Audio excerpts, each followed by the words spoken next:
Hello, friends. First of all, let's all give thanks to the God above, for He never failed to give us protection and blessings every day, and that we continue to pray for the same protection, blessings, love, and guidance as we face a brand new month of November.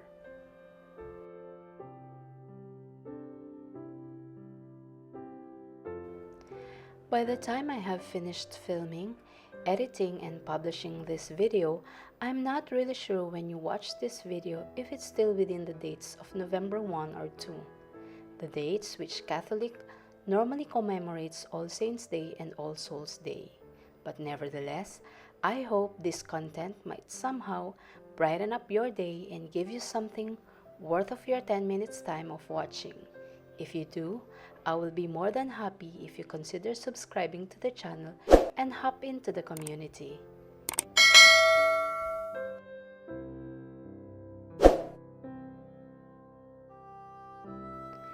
As we begin and end each day in prayer, or whatever your way of personal connection you may have to our God or Supreme Spirit, aside from our day-to-day conversation with Him, we normally include a special intention, depends upon on what current season is.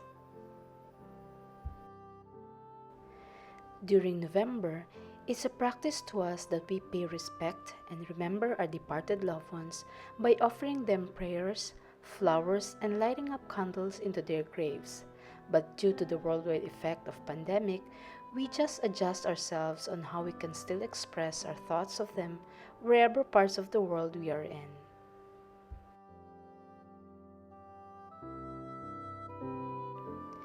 Today, November 1, as of the date of filming this content, we headed to a nearby flower shop as our way of remembering our departed loved ones beyond their lifetime here on earth.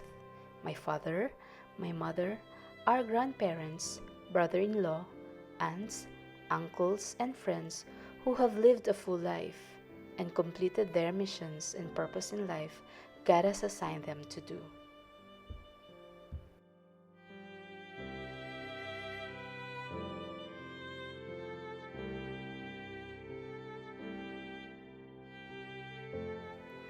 As we appreciate our departed beloved and recall their memories here on earth, we, on the other hand, who are still very much alive, have still missions and purpose to finish.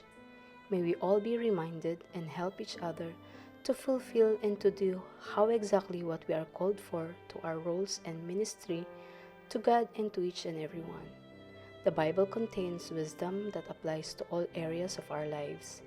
It has tremendous ways on how we should live our life to the fullest.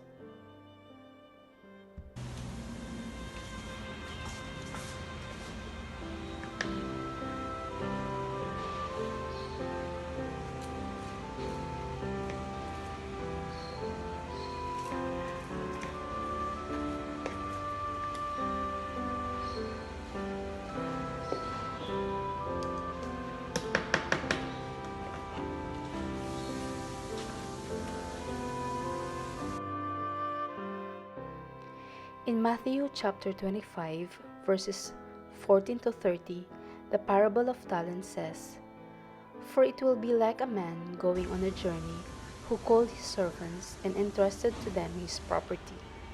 To one he gave 5 talents, to another 2, to another 1, to each according to his ability. Then he went away.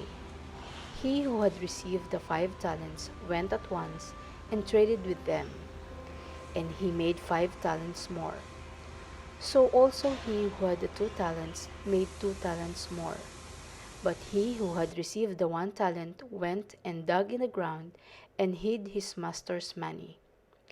Now after a long time the master of those servants came and settled accounts with them. And he who had received the 5 talents came forward, bringing 5 talents more, saying, Master, you delivered to me 5 talents. Here, I have made 5 talents more. His master said to him, Well done, and good and faithful servant. You have been faithful over a little, I will set you over much. Enter into the joy of your master. And he also who had the 2 talents came forward, saying, Master, you delivered to me 2 talents. Here I have made 2 talents more. His master said to him, Well done, good and faithful servant. You have been faithful over a little, I will set you over much. Enter into the joy of your master. He also who had received the 1 talent came forward, saying, Master, I knew you to be a hard man, reaping where you did not sow, and gathering where you scattered no seed. So I was afraid, and I went and hid your talent in the ground. Here, you have what it is yours.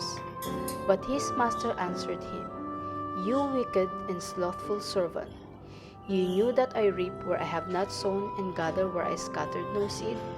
Then you ought to have invested my money with the bankers, and at my coming I should have received what was my own with interest. So take the talent from him and give it to him who has the 10 talents. For to everyone who has will more be given, he will have an abundance. But from the one who has not, even what was will be taken away. And cast the worthless servant into the outer darkness. In that place where will be weeping and gnashing of teeth.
The parable of the talents in Matthew tells us that Jesus wants us to make the best use of our time and talents for His sake and glory.